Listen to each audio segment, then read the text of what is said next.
Jeff Bridges may be the dude on screen, but at home, he's a proud father to 3 daughters: Isabel, Jessica, Jessie, and Haley. Though Jeff came from a Hollywood dynasty and hoped his kids might follow suit, none of them became actresses. Being a celebrity's child has its perks, but also heavy expectations. In this video, we'll meet the Bridges daughters and explore how they built lives entirely their own, far from the Hollywood spotlight. Number 3. Isabel Bridges Boetia, born on August 6, 1981. If you search for her name, the first thing that comes up is daughter of Jeff Bridges. And while that's true, it's also the least interesting thing about her. Her story isn't about riding on her family's coattails. It's about hitting rock bottom and building a ladder for other women to climb out with her. Growing up, Isabel's life was shaped by her family's creative energy. But a huge shift happened when she was 13. After the terrifying 1994 Northridge earthquake shook Los Angeles, the Bridges family packed up and moved to the quiet green hills of Montecito. This wasn't just a change of scenery. It was a deliberate choice to step away from the heart of Hollywood, to prioritize family and a different way of life. This move likely planted the seeds for Isabel's future work, which is all about finding peace and connection in our everyday lives. She also grew up watching her parents, Jeff and Susan Geston, in a relationship that was more than just a Hollywood marriage. She's talked about how much she admired their sweet relationship. Not just that they loved each other, but that they genuinely liked each other and made time for one another.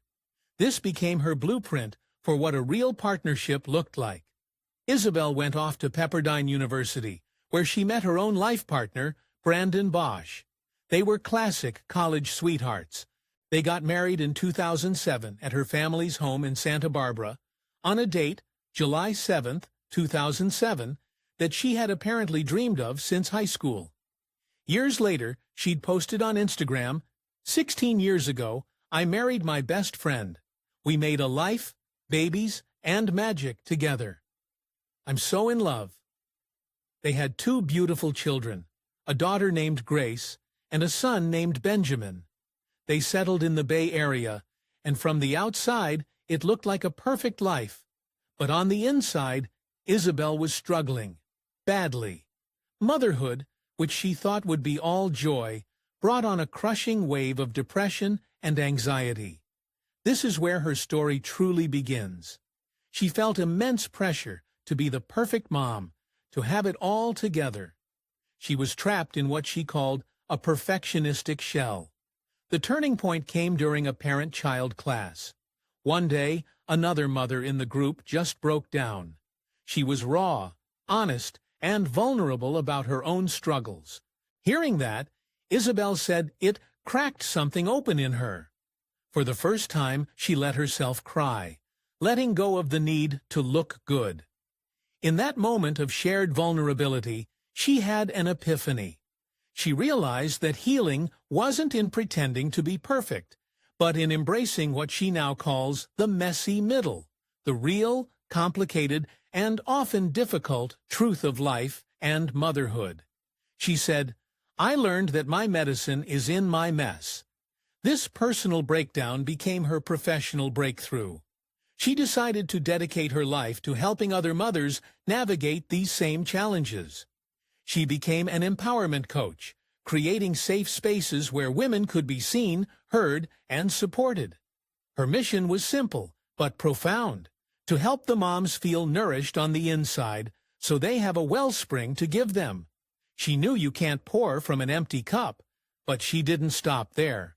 To reach more women, she founded the Mothers Empowerment Membership Trademark, a global online community where mothers can connect and support each other.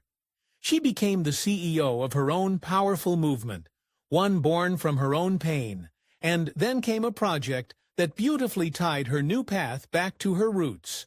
She had an idea for a children's book, inspired by the imaginative playdates she had with her dad as a kid. She told her father the concept, and his eyes lit up. He told her, "We should turn this into a book, and I will illustrate it." That collaboration became the best-selling children's book, Daddy-Daughter Day. It's a heartwarming story about a girl named Belle and her dad's adventures, a tribute to their own bond. It became their special daddy-daughter project, a full-circle moment where her past and present merged. The book wasn't just a sweet story. It was a way to encourage other families to find magic and simple everyday connection. Today, Isabel also hosts the Mother's Empowerment podcast, spreading her message of self-love and community even further. She's been featured on The Today Show and in People magazine, not just as Jeff Bridges' daughter, but as a leader and a voice for mothers everywhere. She took her famous name and built a legacy of her own, one rooted in empathy, vulnerability, and the power of women supporting women. Number 2. Jessie Bridges. Born on June 14, 1983. Of the three sisters, Jessie was the only one to professionally enter the entertainment industry, but she didn't follow her dad onto the movie set. Instead, she picked up a guitar. Growing up, music was everywhere. The family would have impromptu jam sessions, putting on shows and singing and dancing. Her dad, a passionate musician himself, taught Jessie how to play the guitar when she was around 13 or 14. She fell in love with it, feeling a natural connection that brought her immense joy. Her ears were filled with the sounds her parents loved, old-school rock and roll from the 60s and 70s, which would later shape her own folky, Americana vibe. But even with all that encouragement, Jessie was terrified to pursue music professionally. She had a deep fear that turning her greatest passion into a job would somehow kill the joy it brought her. On top of that, there was the giant shadow of her last name. Growing up with a famous father gave her a different perspective on fame. She saw it up close, and she didn't want it. She said fame was almost a deterrent for her. She valued her privacy above all else. So, for a long time, she ran in the other direction. She went to culinary school and worked in professional kitchens. She worked at radio stations. She even worked as her father's assistant on his film sets. These weren't just random jobs. They were detours that allowed her to see the world from different angles and ultimately realize that she couldn't outrun her true calling. The moment of truth came when she realized that her fear of losing her passion was the very thing holding her back from it. So, she decided to face it. In 2010, she quietly released a 4-song, self-titled EP. Her goal wasn't to become a star. It was simply to experience being in a recording studio. Her big moment came a few years later. While working as her dad's assistant on a film in Vancouver, she fell in with a group of local musicians. Together, they started working on a song that would become the title track of her debut album, Let It Breathe. In that collaboration, she found a sound that felt completely her own. It was a mix of country, folk rock, and blues, a twangy vibe, as she called it, that surprised even her. She knew she was onto something special, so she decided to stay in Vancouver and record the entire album. Released in 2013, Let It Breathe was her official arrival as an artist. It was a beautiful, soulful record about finding yourself and forging your own path, and she made it on her own terms. When her team suggested releasing it as 2 smaller EPs, she pushed back.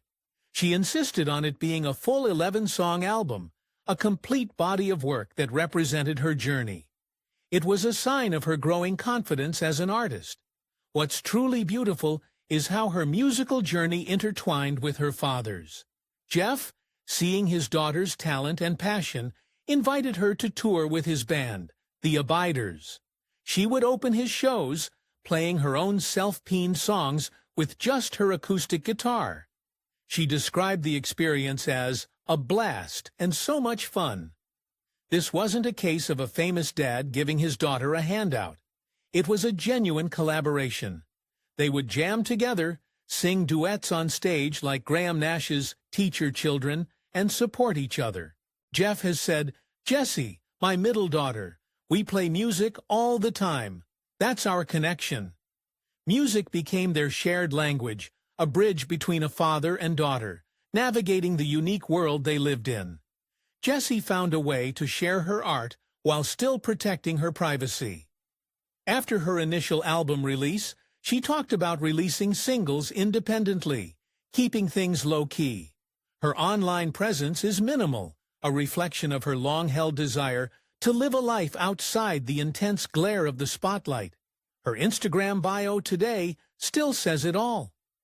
Music is the thing that makes me feel the most alive. She didn't need to be a superstar, she just needed to be true to her music and herself. Number 1. Haley Bridges. Born on October 17, 1985. Haley didn't go into acting or music. Instead, she found her creative calling and shaping the world around her, literally. She became a high-end interior designer, and her story is a masterclass in building a brand from the ground up with passion and precision. Like her sisters, Haley's creative spirit was nurtured from a young age. She recalls that when her family would look at new houses, she would already be fantasizing about how she would redesign every single room. The family's move to Santa Barbara was especially significant for Haley. That beautiful coastal city became her home base, the backdrop for her life, and eventually the heart of her business. But her path wasn't just about having a good eye. Haley was academic and driven. First, she went to Loyola Marymount University and graduated magna cum laude with a degree in English. But that old passion for design never went away.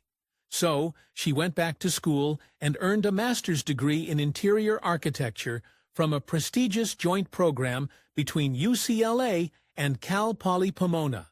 Armed with serious credentials, she went to work for SFA Design, a luxury firm in Santa Barbara, where she cut her teeth on high-end residential and hotel projects. But she had an entrepreneurial itch. In 2013, she opened her own furniture boutique called Industry Home, where she sold custom pieces and developed her unique style. A year later, in 2014, she took the ultimate leap and launched her own firm, Haley Bridges Design. Her philosophy is right there in her tagline, comfortable, curated, California. She blends warmth and elegance to create spaces that feel both sophisticated and deeply personal.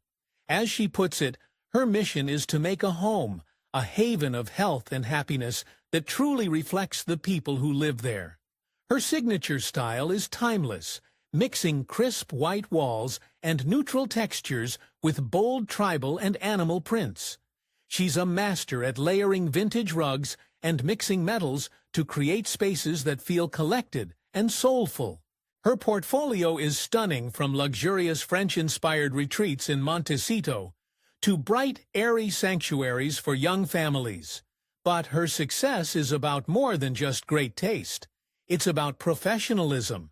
She has a meticulous 7-step process for every client, from initial meetings and conceptual designs to managing all the purchasing, construction, and final installation.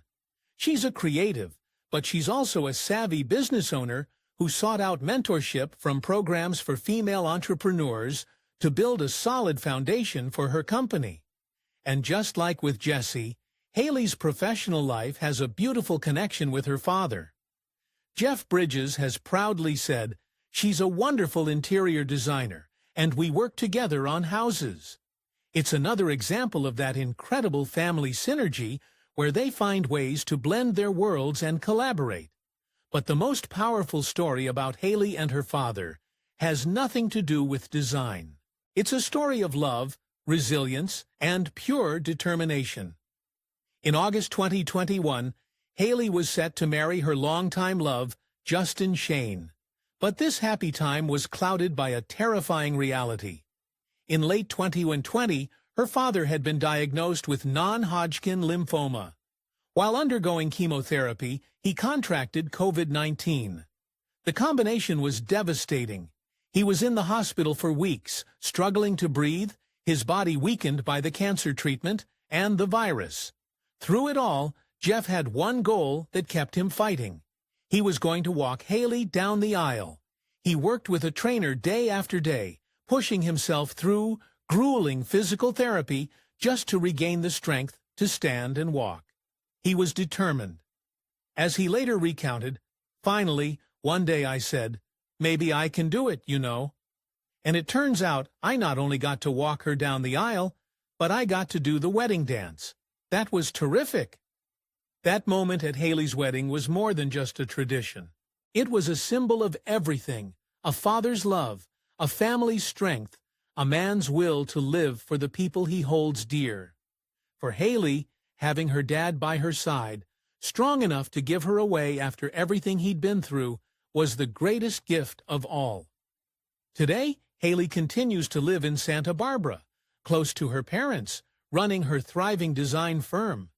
She has built a life and a career that is entirely her own, yet still deeply connected to the family that shaped her.